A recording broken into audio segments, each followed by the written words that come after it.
Baik, suara saya terdengar tidak ya? Terdengar.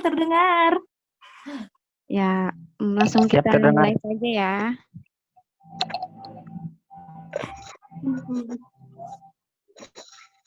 Assalamualaikum warahmatullahi wabarakatuh. Waalaikumsalam warahmatullahi wabarakatuh. Selamat sore, salam sejahtera untuk kita semua. Saya ucapkan selamat bergabung kepada para eksekutif muda yang hadir dalam acara diskusi kita kali ini. Kemudian sebelum kita mulai acara ini, alangkah baiknya kita membacakan ayatul basmalah agar acara kita bisa lancar hingga akhir nanti. Membaca ayatul basmalah. Bismillahirrahmanirrahim. Ya, baik. Puja dan puji syukur mari kita pada hadirat Allah Subhanahu wa taala yang senantiasa memberikan kita nikmat serta rahmat sehingga kita bisa dapat bergabung dalam diskusi kita kali ini. Nah, baik. Langsung saja kita lanjut bagian acara kedua di mana sambutan dari pihak Bakri Amanah, karena acara ini yang diselenggarakan oleh pihak Bakri Amanah khususnya bagi para penerima beasiswa regional Banten. Nah, untuk kepada para pihak beasiswa Bakri Amanah, kami persilakan untuk menyampaikan sambutannya terlebih dahulu.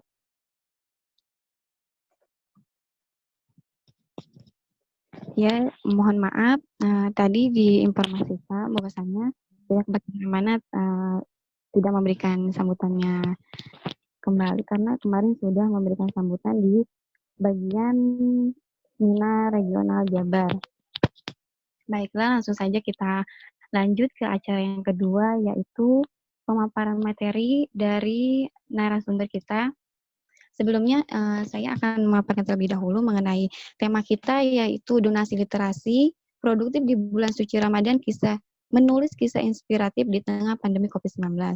Nah, penyebaran virus corona yang begitu cepat disertai terus bertambahnya korban jiwa cukup menjadi faktor pemicu kepanikan global, sehingga kebijakan reaktif dan preventif diluncurkan oleh berbagai negara sebagai langkah perlawanan terhadap virus corona ini.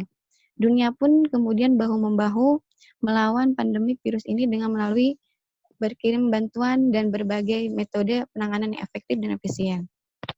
Namun di balik kekauhan dan kepanikan massal akibat virus ini, muncul banyak fenomena yang menarik untuk dikaji secara mendalam. Misalnya kegagapan. Di dalam dunia pendidikan kita saat ini dipaksa untuk melakukan pembelajaran secara daring ataupun belajar di rumah saja. Namun dalam rangkai memerangi virus corona ini, dengan stay at home kita harus tetap bisa produktif. Tentunya ya, karena walaupun kita di rumah saja, tapi bukan berarti untuk tidak melakukan hal yang positif ataupun produktif gitu. Nah, untuk memperkaya literatur corona dengan berbagai hasil kajian seputar problematika dan dinamika masyarakat Indonesia dalam menghadapi pandemi COVID-19 ini. Nah, untuk pemaparan yang lebih lanjut, yang lebih jelasnya, kami telah menghadirkan salah satu narasumber yang begitu luar biasa dengan hasil-hasil karyanya, sehingga dapat menginspirasi banyak orang sekali yang terinspirasi karena hasil karyanya. Langsung saja saya sebutkan nama Rijal Wahid, pendiri founder @jagonya Pranika, founder @belajar Al-Quran, founder Quran Rashiter Amar TV. Nah, untuk teman-teman yang ingin tahu nih Instagram Kak Rijal itu apa, langsung saja di-follow @rijalwahid10 ya, @rijalwahid10. Baik, kepada Kak Rijal Wahid dipersilakan untuk memberikan pemaparannya mengenai menulis kisah inspiratif di tengah pandemi COVID-19 ini. Saya persilahkan. Kedengaran nggak suara saya? Terdengar, Kak? Terdengar ya? Baik. Ya. Bismillahirrahmanirrahim. Assalamualaikum warahmatullahi wabarakatuh. Alhamdulillah. Wassalatu wassalamu ala rasulillah wa ala alihi wa ashabihi wa mawalah wa la hawla wa la quwwata illa billah. Allahumma salli wa sallim ala nabiyyina Muhammad wa ala alihi wa ashabihi wa man tabi'ahum bi ihsanin ila yaumiddin. Teman-teman yang dirahmati oleh Allah, kita sama-sama berucap syukur kepada Allah karena pada kesempatan yang berbahagia ini Allah memilih kita di antara sekian banyak hambanya untuk mau meluangkan waktu mencari ilmu. Mudah-mudahan ini pertanda bahwa kita ditakdirkan untuk menjadi orang-orang hebat di masa depan. Karena yang membedakan orang hebat dan orang tidak hebat, yang membedakan orang yang sukses dan orang yang tidak sukses, salah satunya adalah ilmunya. Faktor pembedanya adalah ilmu. Salah satunya. Di antara sekian banyak faktor. Maka bersyukurlah kita, di antara sekian banyak orang, kita masih mau mencari ilmu. Padahal kalau dalam kondisi seperti ini, kondisi WFH, work from home, atau di rumah aja, kadang banyak orang yang memilih untuk streaming, hal-hal yang tidak bermanfaat, nonton konten-konten yang tidak jelas, tidur, dan lain sebagainya. Tapi kita memilih untuk produktif, karena belajar ilmu ini merupakan salah satu kegiatan yang produktif. Jadi bedakan antara sibuk sama produktif ya. Kalau sibuk itu kegiatannya banyak, tapi nggak menghasilkan apa-apa. Artinya tidak ada investasi leher ke atas bagi dirinya. Tapi kalau produktif, kegiatannya itu banyak, atau bahkan nggak terlalu banyak, tapi menghasilkan. Baik itu menghasilkan ilmu, menghasilkan relasi, ataupun menghasilkan karya. Mau karya tulis, karya usaha, dan lain sebagainya banyak. Itu yang membedakan orang produktif dan orang sibuk. Insya Allah pada kesempatan kali ini, kita akan membedah sedikit tentang penulisan, sebelum nanti kita akan membahas bagaimana caranya kita menulis kisah inspiratif, dalam tema apapun, termasuk tema COVID-19 ini. Yang pertama kita harus mencari tahu dulu teman-teman semuanya, alasan kenapa kita harus menulis. Kenapa kita harus giat menulis, produktif menulis. Baik ada pandemi, ataupun nggak ada pandemi, sebenarnya kita sebagai manusia itu diusahakan untuk produktif menulis. Itu seharusnya. Pertanyaannya kenapa? Dan kenapa pertanyaan ini harus kita jawab di awal? Agar kita punya yang namanya alasan yang kuat. Kalau teman-teman pengen ngerjain sesuatu, tapi nggak tahu alasannya kenapa, maka teman-teman bisa dipastikan akan berhenti di tengah jalan.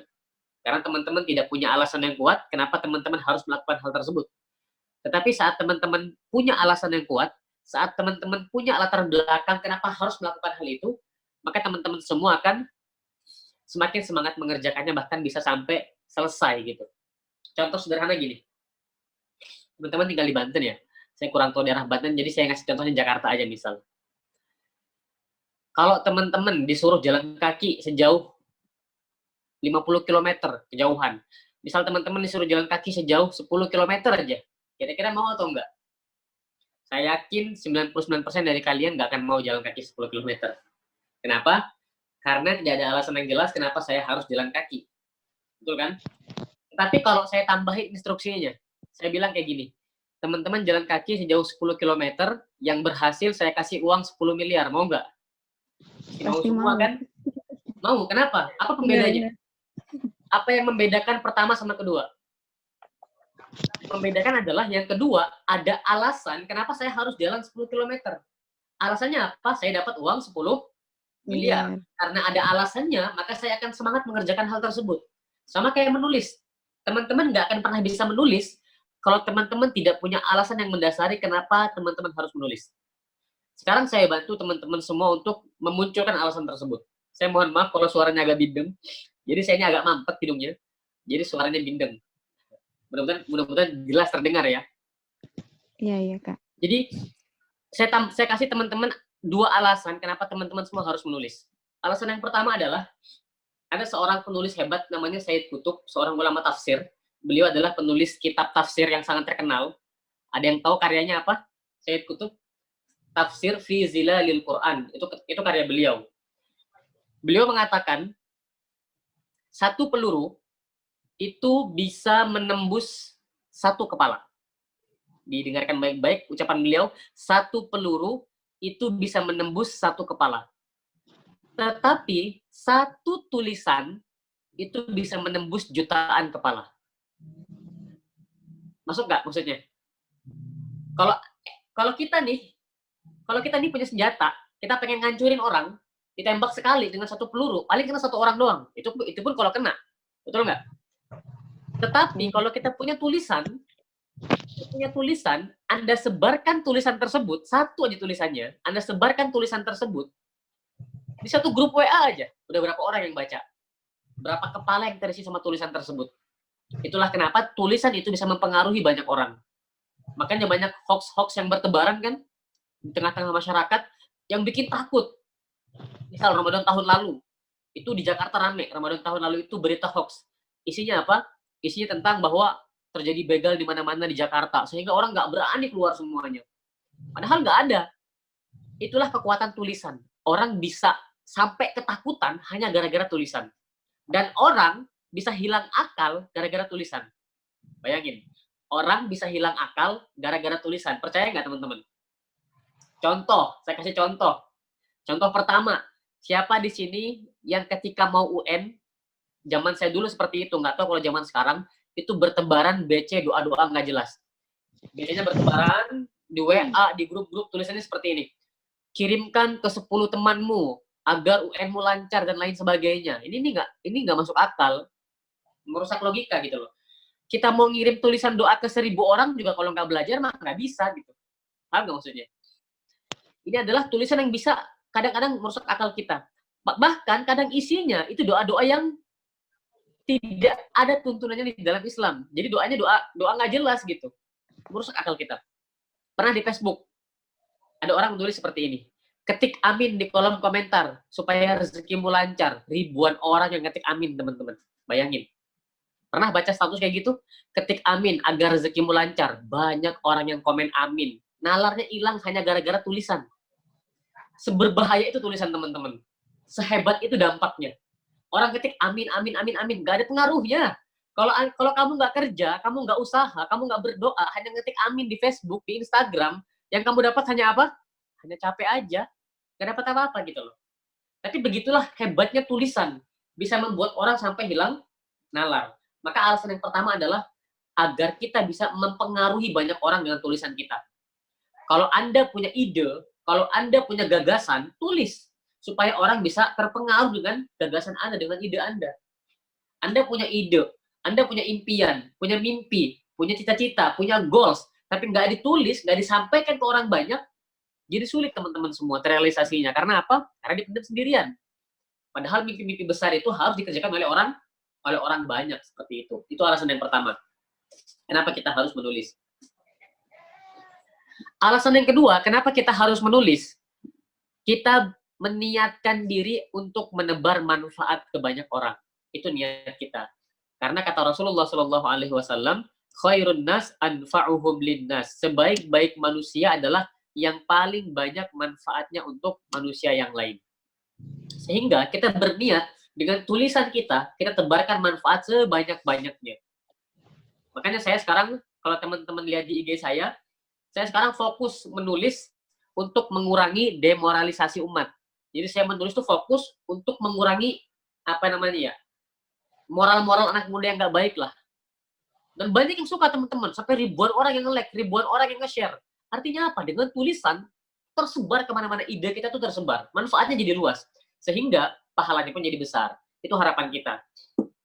Alasan yang ketiga kenapa kita harus menulis, biar saat kita mati nanti ada karya yang terus diingat oleh orang banyak, sehingga pahalanya terus mengalir ke dalam catatan amal kebaikan kita. Jadi kata Rasulullah, manusia itu amalnya terputus ketika dia mati. Jadi kalau kamu mati nih, amalnya terputus semua, kecuali 3 hal. Anak yang soleh yang selalu mendoakan orang tuanya, ilmu yang bermanfaat, sedekah jariyah. Nah, kita ngincer ilmu yang bermanfaatnya ini. Kita ngincer tulisan kita yang bermanfaat, sehingga ketika kita meninggal, tulisan kita, karya kita terus menjadi amal soleh kita. Seperti itu. Jangan sampai kalau kita meninggal, orang bukannya malah rindu sama kita, justru malah bilang, alhamdulillah orang itu meninggal juga akhirnya. Jangan sampai malah kayak gitu. Kenapa? Karena mungkin kita ngeselin, nggak punya karya, sering ngejalin orang dan lain sebagainya. Maka kita harus punya karya agar ketika kita meninggal, kita punya portofolio yang tetap hidup. Sampai nanti dunia ini udah nggak ada lagi, seperti itu. Jadi itu teman-teman ya, kalau kita mau produktif, kita harus tahu dulu alasan kenapa kita harus menulis. Setelah itu, setelah kita tahu alasannya, sekarang kita bergerak kepada caranya. Bagaimana caranya kita mulai menulis? Kan gitu pertanyaannya. Gimana nih caranya supaya kita mulai produktif menulis? Kiat-kiatnya apa aja? Tips-tipsnya apa aja? Yang pertama, teman-teman, yang harus teman-teman lakukan adalah mulai menulis dari sekarang. Itu beneran. Contoh gini, teman-teman pengen bisa berenang. Teman-teman bilang ke ibu teman-teman semua, Bu, aku pengen bisa berenang, Bu. Bilang ke bapak juga, Pak, pengen bisa berenang, Pak. Tiap hari berdoa terus, ya Allah, pengen bisa berenang, ya Allah.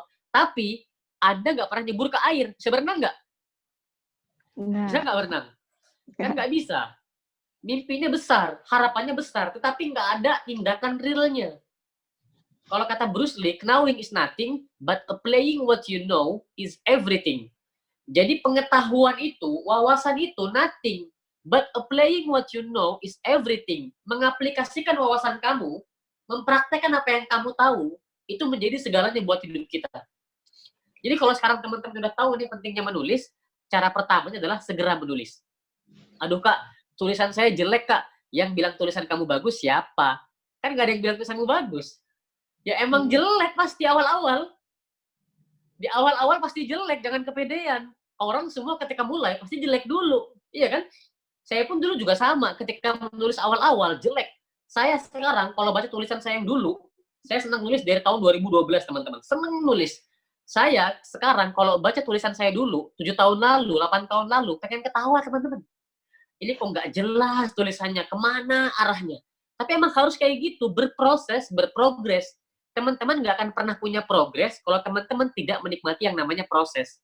Jadi harus mau berproses dulu untuk menghadirkan yang namanya progres. Jadi mulai nulis dari sekarang. Jelek kek, bagus kek, tulis aja. Nggak jadi masalah. Yang penting nulis. Kalau malu dibilang jelek, ya udah nggak usah diposting tulisannya. Cukup disimpan di laptop, disimpan di HP, dan lain sebagainya. Perangkat-perangkat yang lainnya. Kenapa? Harus praktek. Karena kalau teman-teman nggak praktek, sama kayak flash disk, hanya menyimpan data aja isi kepalanya, tapi nggak pernah dipakai data yang dia simpan seperti itu. Jadi, ingat tips pertama apa? Segera menulis. Oke? Segera menulis. Itu kiatnya yang pertama. Setelah kita mulai menulis, terus apa yang harus kita lakukan? Ini hal wajib bagi orang-orang yang pengen nulis. Hal wajib apa yang harus dia lakukan? Dia harus mulai banyak membaca. Harus mulai banyak membaca. The more you read, the more you know. Semakin banyak hal yang kamu baca, semakin banyak hal yang kamu ketahui. Jadi baca. Karena dengan membaca, wawasan kita akan terbuka. Kalau Anda pernah ngomong di depan, kalau sekarang teman-teman heran nih, ini kok Kak Rizal ngomong terus, apa nggak mikir apa-apa segala macam. Percayalah teman-teman, sekarang saya ngomong di hadapan teman-teman ini sama sekali nggak nyiapin materi. Saya ngomong langsung aja ngalir. Nggak sama sekali nyiapin materi sedikit pun, enggak. Real, tidak nyiapin materi apa-apa. Tapi kenapa bisa jalan terus ngomongnya, nggak berhenti-berhenti, nggak lupa, nggak apa, dan lain sebagainya? Karena memang baca, sehingga isi kepala itu dia terupdate terus. Jangan baca gosip terus yang dibaca. Artis cerai dibaca, ada konspirasi dibaca. Baca itu buku yang bermanfaat, buku yang bisa menambah sesuatu di dalam isi kepala kita, menambah wawasan kita. Karena kalau Anda menulis tapi nggak pernah ngebaca, pasti lama-kelamaan akan buntu. Pasti. Di awal-awal mungkin bisa lancar, tapi lama-kelamaan akan buntu. Kenapa? Karena kehabisan kata-kata, kehabisan ide, kehabisan inspirasi, seperti itu. Sama kayak galon. Kalau teman-teman galon nih, airnya habis, apa yang teman-teman lakuin? Isi ulang, betul nggak? Diisi ulang galonnya, agar terisi lagi airnya. Sama kayak isi kepala kita. Kalau kita ngomong terus nih, nulis terus, akan habis. Maka di-update lagi. Update lagi ilmunya, update lagi ilmunya, update lagi ilmunya, banyak baca. Banyak baca. Terus gimana Kak caranya Kak? Saya nggak suka baca Kak. Oke, kalau kamu nggak suka baca, caranya saya kasih tahu. Pertama, baca cerita. Jadi baca-baca karya-karya fiksi. Karena karya fiksi itu biasanya lebih mudah untuk dibaca, lebih mudah untuk dicerna. Baca novel dan lain sebagainya. Untuk pertama baca itu dulu. Sebelum baca yang berat-berat. Yang kedua, baca secara acak. Jadi teman-teman, ini gaya baca yang harus teman-teman pahami. Teman-teman semua tidak harus ngebaca buku itu dari awal sampai akhir. Itu nggak harus. Kalau saya baca buku, seringnya saya buka daftar isinya, saya hanya akan membaca apa yang pengen saya baca. Itu saya seringnya begitu. Jadi teman-teman tidak ada kewajiban untuk baca buku dari awal sampai akhir harus dihabisin, nggak ada. Kecuali teman-teman sudah biasa membaca buku, sudah terbiasa ngebaca buku-buku tebel, boleh dari awal sampai akhir dihabisin. Tapi kalau belum biasa, ya udah baca semaunya aja. Yang penting baca. Ingat ya, tips kedua, kalau pengen nulis produktif, kita harus banyak baca. Banyak membaca, insya Allah akan membuat kita banyak menulis. Today a reader, tomorrow a leader. Kalau hari ini kita menjadi pembaca, mudah-mudahan besok hari kita menjadi pemimpin, seperti itu. Setelah kita mulai menulis, terus banyak membaca, apa yang harus kita lakukan? Yang harus kita lakukan adalah membentuk atau bergabung dengan komunitas menulis. Ini harus.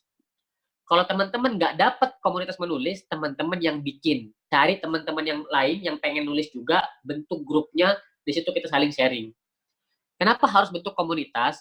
Karena teman-teman, semangat manusia itu naik turun. Kadang di atas, kadang di bawah. Nggak tahu kalau teman-teman ya, teman-teman mungkin kadang di bawah banget semangatnya. Kayak gitu nggak? Jadi teman-teman, semangat tuh kadang di atas, kadang di bawah. Maka kita harus punya partner, punya teman-teman yang lain yang selalu menyemangati kita. Maka karena itu bentuk komunitas, cari perkumpulan menulis. Agar apa? Kalau kita lagi nggak semangat, kita jadi iri sama teman kita. Dia nulis terus nih, produktif banget sih. Akhirnya jadi iri gitu loh. Ada iri yang positif, iri karena orang lain punya karya yang baik, seperti itu. Jadi yang ketiga, segera bentuk komunitas atau bergabung sama komunitas yang sudah ada, seperti itu, komunitas menulis, biar semangatnya akan terus terpacu. Nah, cara berikutnya untuk produktif menulis adalah teman-teman mencatat langsung setiap ide yang kepikiran oleh teman-teman semua. Itu yang saya lakukan.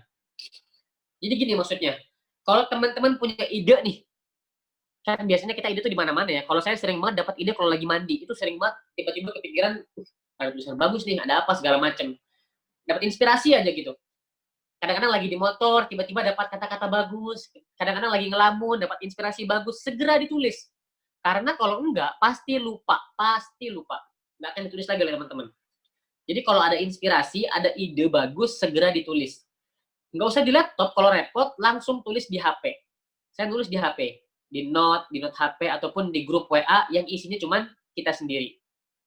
Jadi kan sering gitu tuh, saya bikin grup WA isinya cuman saya sendiri. Tahu kan cara bikinnya? Bikin grup, masukin nomor kita, masukin nomor orang lain, terus keluarin lagi dia. Ntar tinggal kita sendiri dah. Nah, itu isinya apa? Isinya untuk semua ide-ide saya. Semua konten Instagram saya itu adalah ide dadakan, teman-teman. Semua ide dadakan. Ada ide dadakan, maka saya catat di grup WhatsApp. Konten Instagram, catat. Nanti sore-sore lagi kosong, lagi nggak ada kerjaan, barulah tulisan tersebut saya rapiin, saya buat detail, dan lain sebagainya. Tapi ide awalnya harus segera dicatat biar tidak lupa. Kalau keingatan di motor, berhenti sebentar, catat idenya biar apa? Biar tidak lupa. Seperti itu. Nah, cara yang terakhir, kalau teman-teman pengen produktif menulis, cara yang terakhir adalah teman-teman harus membiasakan diri untuk investasi leher ke atas. Ada yang paham nggak apa itu investasi leher ke atas? Ada yang paham? Investasi leher ke atas, selama ini saya yakin teman-teman lebih sering investasi leher ke bawah. Saya yakin. Apa bedanya? Investasi leher ke bawah itu contohnya ini loh.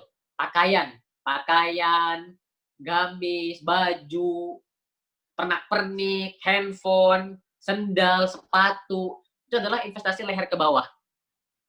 Investasi leher ke atas, itu ini, ilmu. Teman-teman jangan malas-malas cari ilmu kepenulisan. Bisa nonton video di YouTube, bisa nyari di Google, bisa ikut training seperti ini, bisa ikut seminar, berbayar ataupun enggak, ikutin. Baca buku, itu juga bagian dari investasi leher ke atas.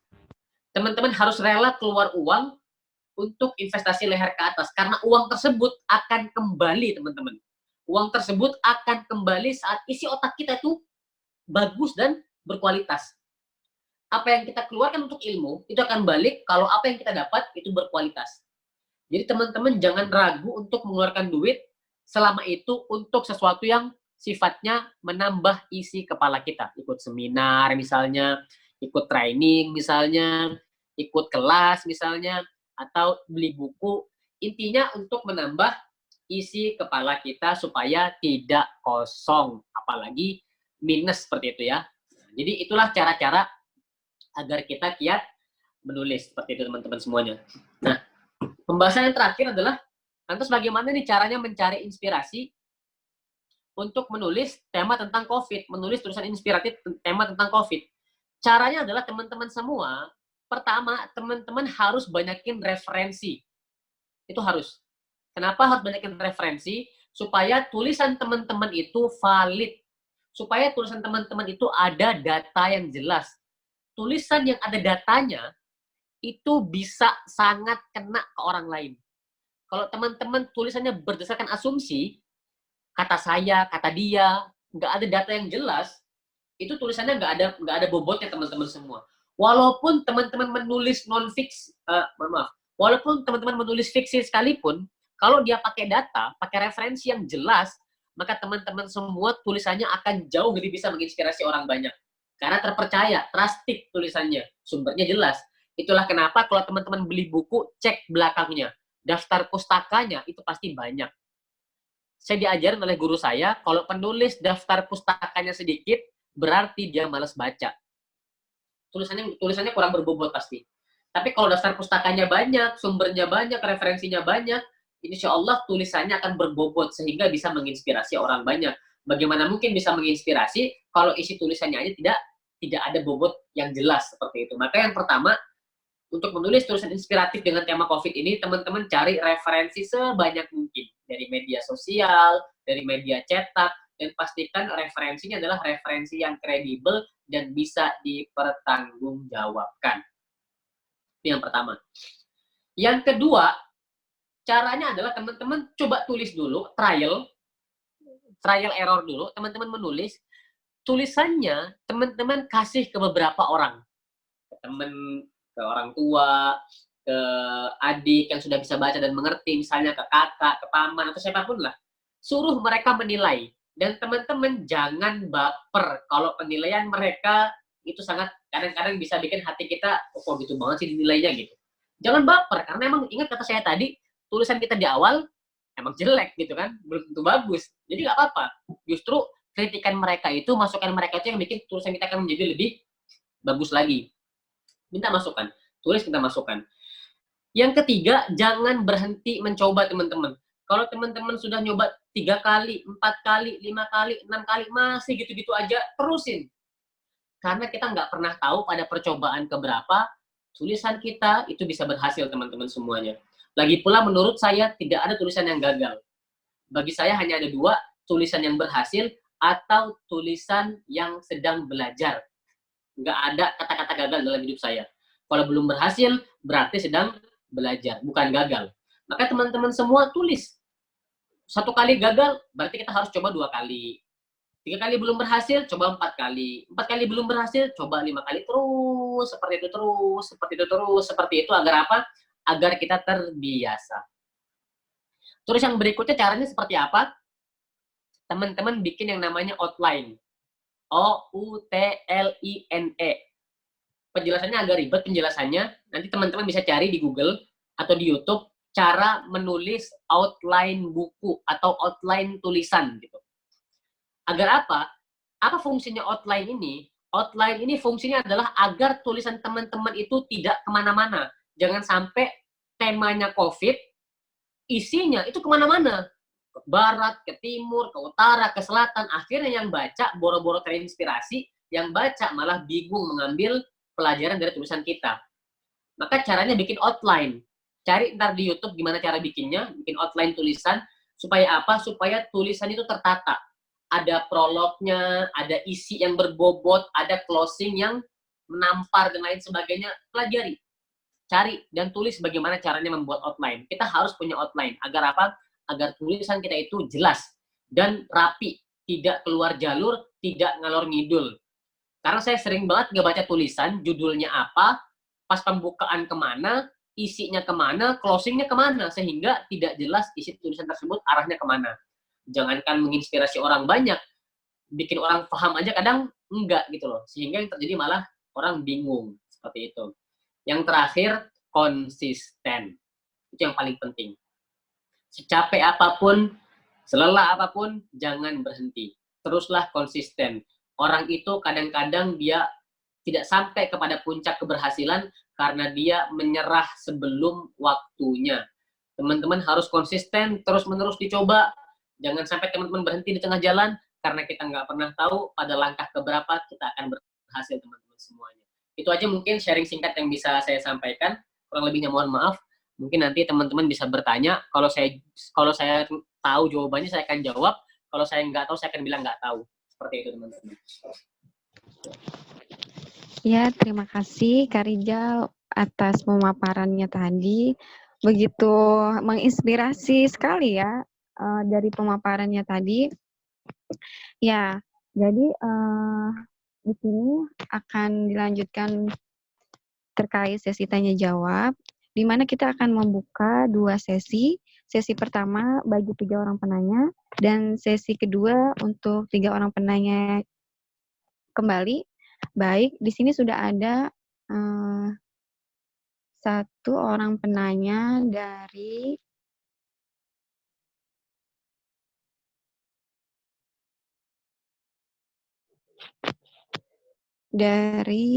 siapa nih? Dari Pak Isnurullah. Pak Isnurullah ikut join atau tidak ya?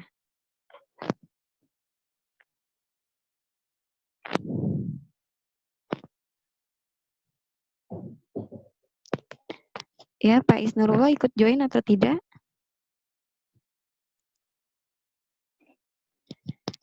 Ya, jadi dibacakan saja nih kayak pertanyaannya. Nih, Bismillah, Assalamualaikum. Nama Pak Isnurullah dari Universitas Sriwijaya. Pertanyaannya, aku mau bertanya nih Kak, berdasarkan pengalaman Kakak menulis esai, ada tips dan trik dari Kakak ketika melakukan riset, itu ada triknya atau tidak? Kemudian agar riset yang dilakukan efektif dan efisien, itu seperti apa? Nah, lalu tips dan triknya juga dong Kak, biar bisa dapat ide-ide yang bagus dan tidak menghabiskan waktu lama. Jadi seperti itu Kak pertanyaannya. Jadi diulangi ada apa ketika Jadi ada 3 tips? pertanyaan nih. Yang pertama, berdasarkan pengalaman Kakak menulis esai, ada tips dan triknya atau tidak untuk melakukan riset tersebut? Kemudian yang kedua, riset yang Kakak lakukan itu efektif dan efisien itu seperti apa caranya? Kemudian yang ketiga, tips dan triknya itu tolong diberikan begini ya. Lalu tips dan triknya juga dong Kak, biar bisa dapat ide yang bagus. Jadi sekalian tips dan triknya itu diberitahu gitu Kak. Jadi gini, dengaran suara saya ya? Ya, terdengar. Oke. Jadi kalau saya ngeriset, karena dengan izin Allah saya punya follower yang cukup lumayan, saya nggak bilang banyak, lumayan, punya follower kurang lebih 40K, itu kalau saya riset, itu saya selalu load medsos. Saya kalau meriset sesuatu, saya selalu load medsos. Kenapa? Karena lebih real. Saya ngelempar polling, saya ngelempar pertanyaan, Q&A, dan lain sebagainya, itu lebih real. Contoh saya nulis buku motivasional.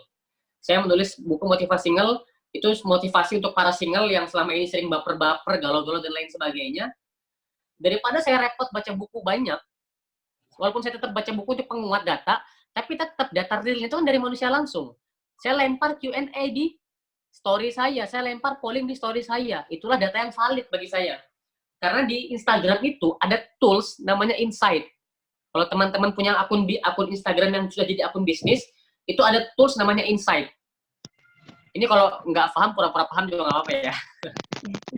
Jadi di Instagram itu ada tools namanya Insight. Di Insight tersebut bisa dipetakan followernya, perempuannya berapa persen, wanita laki-lakinya berapa persen, usianya berapa, tinggalnya di mana. Bisa dipetakan sampai sedetail itu teman-teman. Sehingga data ini bisa menjadi data penguat bagi saya untuk ngincer tulisan seperti apa yang harus saya tulis. Kalau teman-teman lihat Instagram saya, terus teman-teman bingung, kok Kak Rizal tulisannya kayak gini terus temanya ya? Itu karena saya udah riset. Risetnya di mana? Di tools Insight Instagram saya. Di situ kelihatan dengan jelas teman-teman, followersnya tuh usianya berapa, cenderungnya suka postingan seperti apa. Terus juga mereka itu aktifnya jam berapa, bayangkan sampai sedetail itu teman-teman. Aktif di Instagram jam berapa, hari apa, bayangin sampai sedetail itu Instagram teman-teman. Ada tools seperti itu riset saya. Sehingga tulisan saya itu kenapa bisa sampai ke mereka, bisa efektif sedemikian rupa, karena datanya jelas, dibantu oleh Instagram. Saya kalau apa-apa nulis sesuatu, pasti saya risetnya di Instagram dulu, atau di Facebook saya, atau di Twitter saya. Dan kebetulan di Instagram itu ada tools yang sangat jos banget, sangat powerful, namanya tools akun Instagram bisnis. Manfaatkan dengan baik, karena di situ bisa kelihatan dengan jelas sebaran follower kita dengan baik, seperti itu. Atau teman-teman kalau punya akun bisnis, bisa cek igblade.com, igblade.com.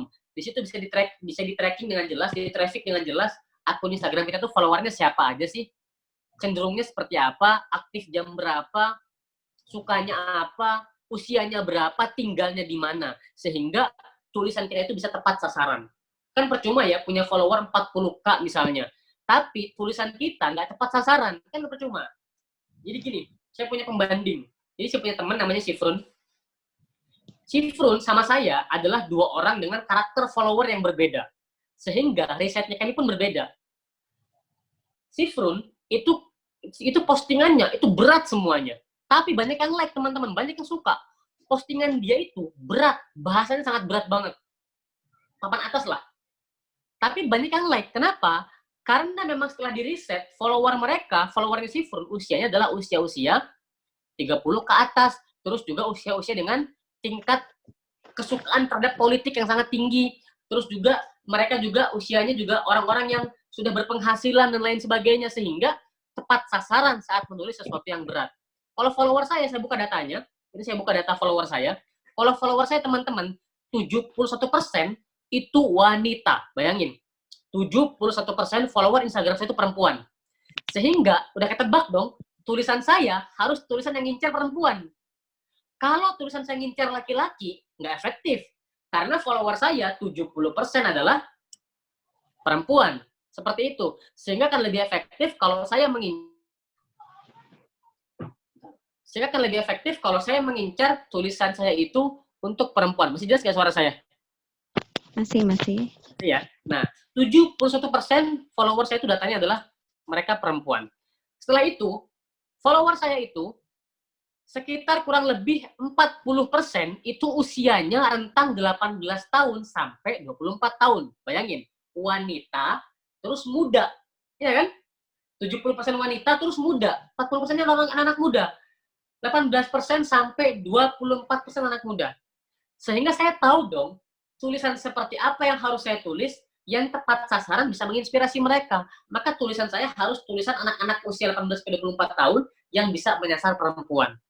Coba, kalau teman-teman merasa di usia segitu, kalau teman-teman merasa usianya 18-24 tahun, coba baca postingan saya, kena atau enggak? Baca postingan saya. Kalau teman-teman merasa usia teman-teman sekarang adalah 18-24 tahun, dan teman-teman adalah seorang perempuan, silahkan baca postingan-postingan Instagram saya. Tepat sasaran nggak buat teman-teman? Kalau teman-teman merasa, iya ya, kena banget ke saya, ini saya banget, mewakili saya banget. Kenapa? Karena memang pakai data yang jelas, pakai riset yang jelas. Datanya dari mana risetnya? Dari tools Instagram tadi itu. Tepat sasaran. Terus, follower saya itu aktifnya setiap jam 7 sore atau jam 7 malam sampai jam 9 malam. Sehingga saya kalau memosting sesuatu diusahakan pada jam-jam tersebut. Sehingga tepat sasaran. Itulah riset yang saya lakukan. By medsos. Karena memang dengan izin Allah saya punya kelebihan dititipkan follower lumayan banyak. Cukup banyak lah. Nggak banyak tapi cukup banyak bagi saya seperti itu. Sehingga datanya jelas. Nah, kalau teman-teman nggak punya itu semua, mau nggak mau teman-teman harus nyari data sendiri. Nyari referensi sendiri. Di mana nyarinya? Bisa di jurnal, bisa juga teman-teman nyari di internet, nyari di YouTube, bertanya kepada ahlinya, bertanya kepada guru, bertanya kepada orang yang mengalami. Sehingga apa? Tulisannya itu tepat sasaran, esainya itu datanya kuat dan tepat sasaran. Kalau saya kan ditanya tadi, saya yang ditanya ya, kalau saya pribadi datanya dari akun Instagram saya pribadi. Karena akun bisnis itu ada tools yang sangat efektif untuk digunakan, namanya adalah tools Insight Instagram. Itu sangat efektif banget buat digunakan mencari data yang sangat valid. Karena itu dari Instagramnya langsung. Terus tips dan trik mencari inspirasi kayak gimana? Ya tadi banyak baca buku, banyak diskusi sama orang. Kalau ketemu orang itu jangan gibah, jangan ngomongin orang lain, tapi diskusi. Orang hebat itu ngomongin masa depan. Orang menengah, dia hanya ngomongin ambisi pribadinya. Orang kecil, dia membicarakan keburukan orang lain. Teman-teman tinggal pilih mau jadi orang yang seperti apa. Orang hebat, orang menengah, atau orang kecil. Maka kalau pengen dapat inspirasi, dengerin orang banyak. Kita punya 2 telinga, 1 mulut, biar apa? Biar lebih banyak mendengar daripada bicara. Dengerin orang lain ngomong. Biar dapat inspirasi. Baca tulisan orang, baca karya orang lain, baca buku orang lain, biar apa? Menambah inspirasi bagi tulisan-tulisan kita nanti seperti itu. Wallahu a'lam bishawab.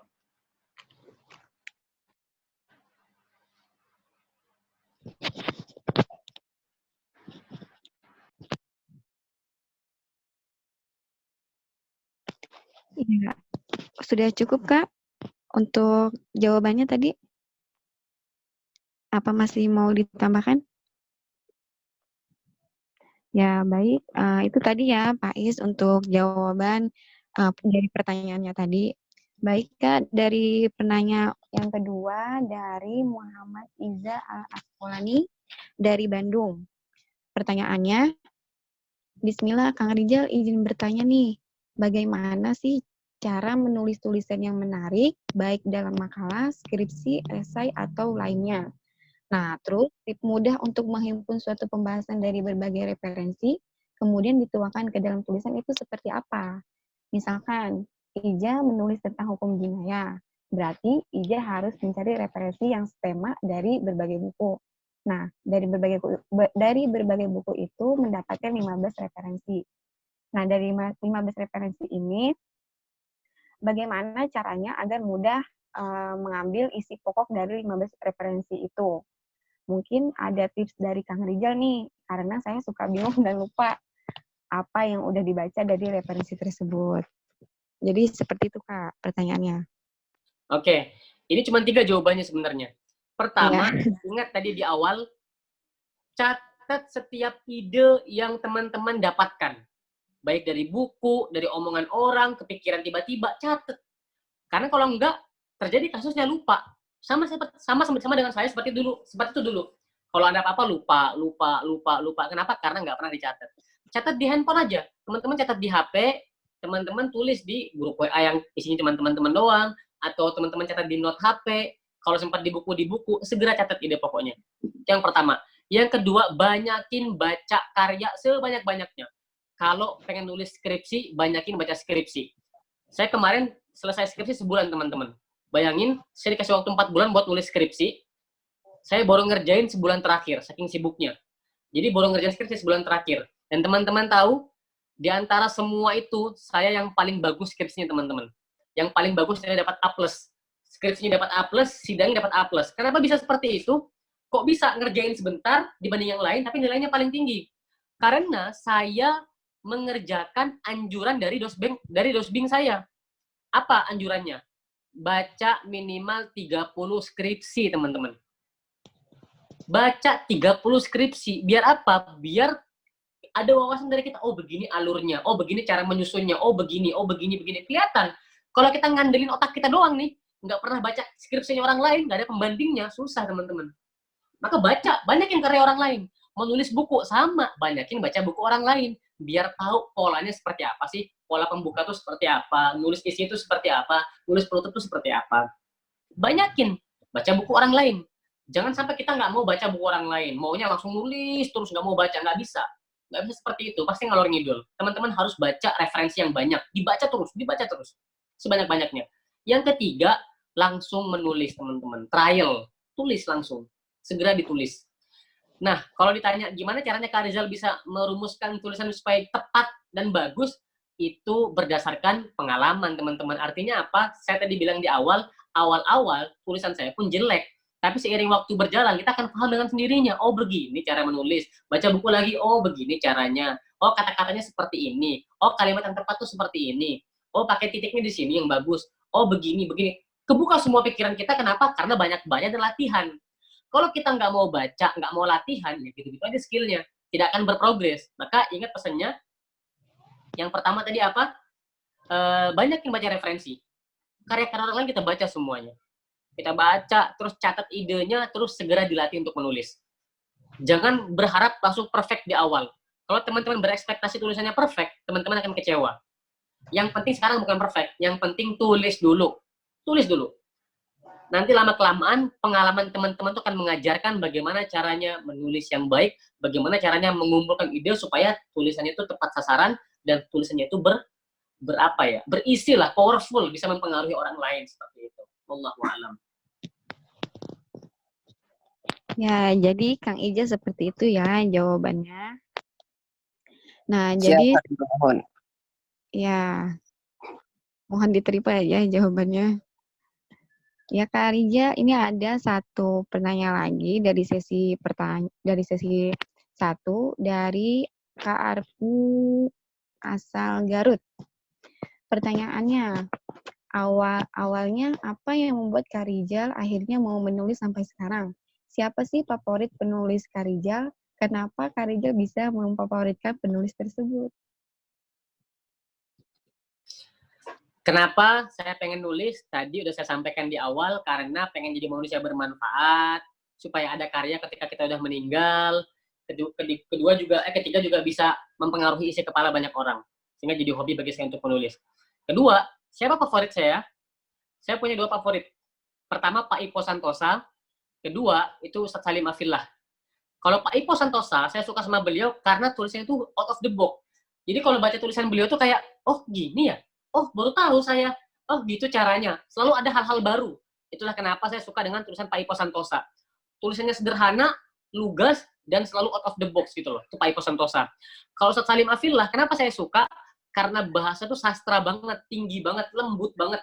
Kita tuh berasa ditimang-timang gitu loh. Ayo anak baca gitu loh. Serasa dielus-elus kepalanya oleh penulis untuk ngebaca sampai habis gitu loh. Saya nggak pernah semangat nggak pernah semangat itu ngebaca tulisan tebel kecuali bukunya Ustadz Salim Afillah. Bukunya benar-benar sastra, luar biasa sastra, dan sangat lembut penulisannya. Bisa sampai ke hati kita pembacanya gitu loh. Jadi itu dua penulis favorit saya seperti itu. Wallahu a'lam bishawab. Ya, jadi seperti itu Kak Arfi jawabannya. Ya, jadi sesi pertanyaan 1 sudah selesai dari 3 penanya. Kemudian kita lanjut ke sesi kedua untuk 3 orang penanya. Alhamdulillah pertanyaan juga sudah full dari sesi kedua. Ini yang pertama ada dari Parihatun Nasriah, UIN Sultan Maulana Hasanuddin. Kepada TIH untuk ini bertanya, silakan dipersilakan.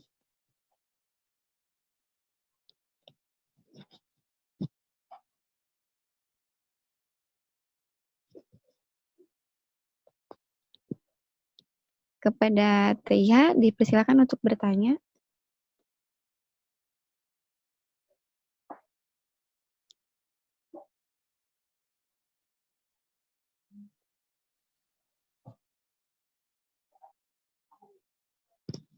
Oh, jadi minta disampaikan saja, dibacakan saja nih ya Kak pertanyaannya.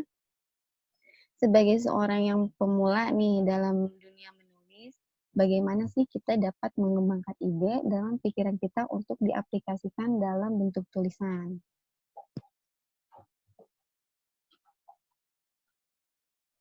Suaranya pecah-pecah, diulangi lagi. Jadi seperti ini Kak pertanyaan dari Parihatun Nasriah.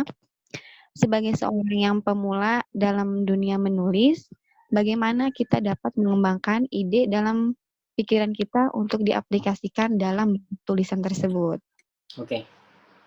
Ini sebenarnya pertanyaannya kurang lebih sama persis kayak yang tadi ya, hanya beda bahasanya aja. Gaya bahasanya beda, tapi intinya sama. Dan jawaban saya pun akan sama, teman-teman semua. Kuncinya adalah banyak baca dan latihan. Nggak ada cara lain. Teman-teman nggak akan bisa nulis bagus, nggak akan bisa ngerangkum itu dengan baik kalau teman-teman nggak banyak baca, kalau teman-teman nggak sering latihan. Jadi kunci dua. Banyakin baca, latihan. Banyakin baca, latihan. Banyakin baca, latihan. Sesekali minta teman kita untuk menilai tulisan kita seperti apa. Gitu.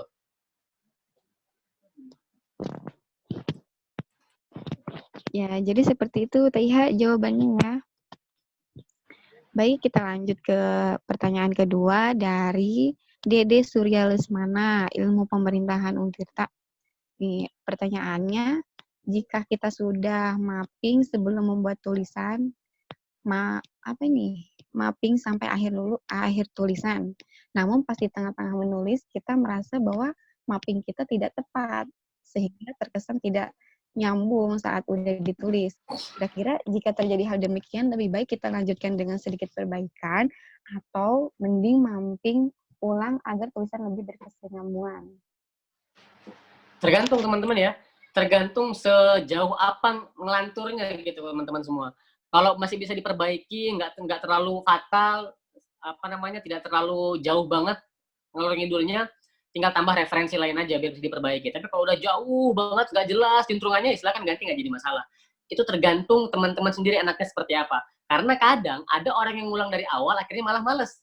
Kalau teman-teman emang pengen ngulang dari awal tapi masih mau nulis, ya silahkan, bagus aja, nggak apa-apa. Tapi kalau misalnya teman-teman takut malah jadi malas nulis kalau ngulang dari awal, ya udah, teman-teman cukup perbaiki yang keliru aja. Cara memperbaikinya seperti apa? Tambah referensi yang lain. Supaya apa? Supaya nyambung lagi. Tambah lagi referensinya supaya tulisannya kembali ke jalur yang tepat seperti itu. Jadi gini teman-teman, supaya tulisannya nggak ngalor ngidul itu, kalau saran saya, kuncinya latihan itu aja teman-teman, nggak ada cara lain. Latihan. Teman-teman sehari itu wajib nulis 1 kali. Itu wajibkan sama diri sendiri. Saya sehari wajib nulis 1 halaman misalnya. Atau saya sehari wajib nulis 1 tulisan. Tulis aja terus. Tulis. Nanti dari situ teman-teman akan belajar cara menyusun tulisan yang baik dan benar. Seperti itu. Jadi pengalaman itu. Maka apakah harus diulang atau diperbaiki tergantung kamu. Kalau kamu merasa terlalu jauh salahnya, terus kamu nggak malas ngulangnya, ya silahkan. Tapi kalau kamu khawatir malah jadi malas ngulangnya, ya udah, lanjutin aja. Perbaiki yang keliru dengan cara menambah referensi-referensi baru seperti itu. Wallahu a'lam bishawab. Ya, jadi Bang Dede seperti itu ya jawabannya. Mau dilanjutkan atau terserah. Tapi lebih bagus dilanjutkan ya, Kang. Betul. Ya, jadi ada satu pertanyaan lagi nih Kak dari sesi kedua. Dari Aam Muhammad dari Universitas Pendidikan Indonesia. Izin bertanya, Kak Rija, bagaimana sih cara menulis motivasi letter agar terlihat bagus dan menarik? Jadi unik teman-teman pertanyaannya. Hampir semua pertanyaannya itu sebenarnya intinya sama teman-teman. Intinya hampir semuanya sama. Hanya beda gaya bahasanya aja. Hanya beda gaya kepenanyaannya aja. Jadi teman-teman untuk menghasilkan sebuah kata-kata yang menarik, terus tulisan yang menarik, yang berdampak, kuncinya cuma satu teman-teman. Latihan aja. Itu aja saran dari saya. Teman-teman harus baca latihan. Dan kalau teman-teman pengen fokus tulisan motivasi, maka teman-teman referensinya harus buku-buku motivasi. Ya gitu caranya. Kalau teman-teman pengen fokus nulis-nulis sastra, maka referensinya harus sastra. Kalau teman-teman pengen nulis fiksi, maka referensinya harus fiksi. Seperti itu. Karena buku yang kita baca itu sangat mempengaruhi karakter gaya menulis kita. Kalau teman-teman baca buku Terelie terus selama setahun, maka gaya teman-teman menulis akan terpengaruhi oleh gayanya Terelie. Kalau teman-teman menulis selama setahun tulisan baca bukunya Ipo Santosa terus, maka teman-teman menulisnya pun akan sama seperti Pak Ipo Santosa seperti itu. Jadi kayak gitu teman-teman, latihan dan banyak membaca, itu aja caranya. Begitu. Jadi seperti itu ya, Kak Am, jawabannya.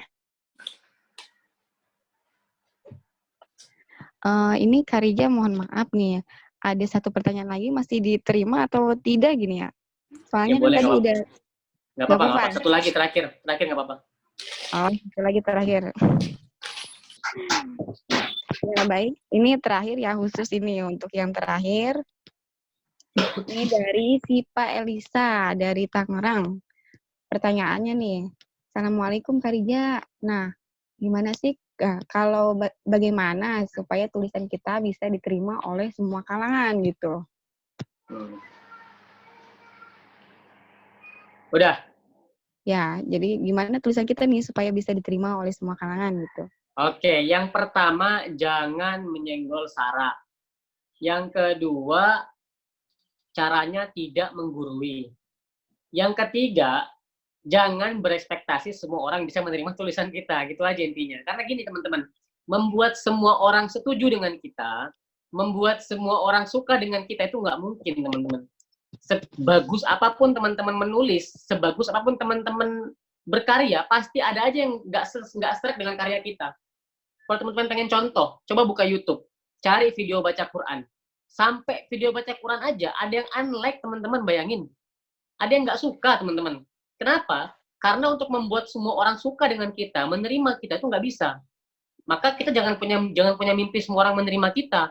Rasulullah aja yang sempurna seperti itu, ada yang menolak dakwahnya, kata-katanya, kalimatnya, yang sudah jelas dalilnya. Apalagi kita, manusia biasa gitu loh. Jadi jangan berharap orang bisa menerima semua tulisan kita. Berkarya aja, tanpa harus berharap semua orang suka dengan apa yang kita tulis. Seperti itu. Nggak perlu semua orang suka, yang penting kita nggak menyenggol sara, yang penting kita nggak menggurui, insya Allah, kalau ada yang suka, alhamdulillah, nggak suka, ya udah nggak jadi masalah bagi kita. karena niat kita menulis untuk memberi manfaat kepada orang, tidak untuk disukai oleh banyak orang, seperti itu. Ya, jadi seperti itu jawabannya untuk si Pak Elisa ya. Nah, jadi sesi pertanyaan sudah selesai dan kita juga sudah berada di akhir penghujung. Untuk hari ini apa ada pesan yang ingin disampaikan nih untuk bagi para penulis ataupun yang mau pemula penulis gitu. Oke. Ya, kunci saya nggak akan bosan-bosan mengatakan teman-teman kalau pengen nulis jangan segan-segan untuk berlatih, jangan segan-segan untuk membaca yang banyak, teman-teman jangan segan-segan untuk berguru, mencari ilmunya, ikut kelasnya, ikut seminarnya, ikut pelatihannya, baca bukunya teman-teman, seperti itu. Intinya kalau teman-teman emang serius banget pengen jadi penulis, jangan malas latihan, jangan malas baca, jangan malas belajar. Karena 3 hal inilah yang bisa membuat teman-teman menjadi penulis yang produktif, menjadi penulis yang hebat di masa yang akan datang. Yang penting jangan menyerah, sekali masih jelek nggak apa-apa, 2 kali masih jelek nggak apa-apa, terusin aja. Sampai lama-lama tulisan kita pun enak dibaca. Seperti itu. Siapa yang menganggap enak? Bukan kita, tentu orang lain. Kalau kita yang nilai, bagi kita enak aja terus, oh bagus tulisan saya nih. Nilai diri sendiri itu namanya. Tapi biarkan kasih ke orang lain, kalau orang lain suka dengan tulisan kita, terinspirasi dengan tulisan kita, itulah berarti kita sudah berhasil untuk membuat tulisan yang bagus. Tidak perlu banyak yang suka, ada yang suka aja udah alhamdulillah teman-teman, seperti itu. Jadi minta nilai itu jangan sama teman-teman yang nggak enakan ya. Kalau nilainya ke teman-teman yang nggak enakan pasti bagi dia bagus terus, bagus kok. Dia nggak enak mengkritik kita gitu.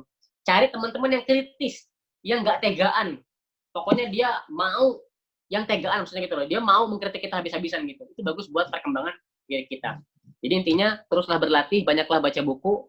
Mudah-mudahan tulisan teman-teman bisa menjadi tulisan yang bermanfaat bagi orang banyak, dan saya doakan teman-teman punya karya yang positif di masa yang akan datang, seperti itu.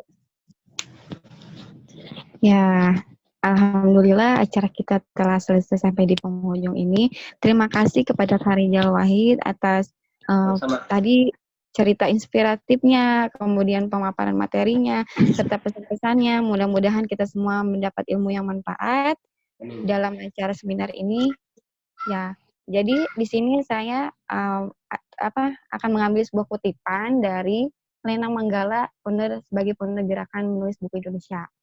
Nah, cara terbaik untuk meningkatkan kualitas karakter, kompetensi, dan kesejahteraan hidup seseorang adalah dengan menanamkan budaya literasi, yaitu membaca, berpikir, menulis, dan berkreasi.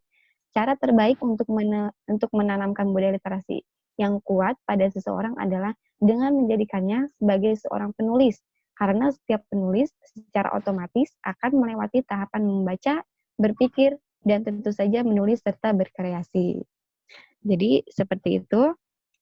Saya selaku moderator memohon maaf beserta rekan-rekan saya jika dalam seminar kali ini terdapat terkendala masuknya lama, tidak diimpit-impit, ataupun suaranya terganggu karena sinyal.